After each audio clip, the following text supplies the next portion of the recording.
からサリちゃんと呼ばれています。1年生の7歳で、最近は絵を描くのが大好きです。シンデレラだよ。ウイグル生活で楽しいことや面白いことをいろいろやっていきます。私は末っ子のビリです。5歳です。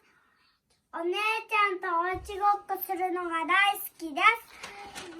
これはウイグルの帽子とです。今回の動画はウイグル人が毎朝食べるもの何だと思いますか？それは何です。次回は何の歴史や文化、作り方について教えるので楽しみにしていてください。ありがとうございました。キヌル先生の勉強コーナーその1。これはウイグルの文字表です。ウイグルの文字は32文字あって、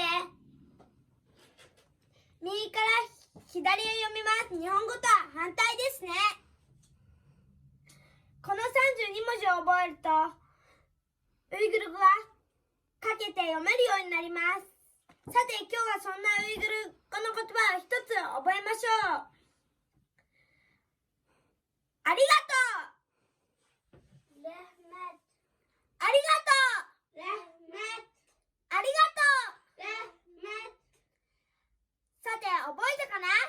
それではもう一度、大きな声で言ってみよう。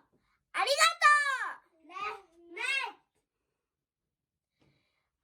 ありがとうございました。レフメット。ではコメント、チャンネル登録もよろしくお願いします。グッドボタン押して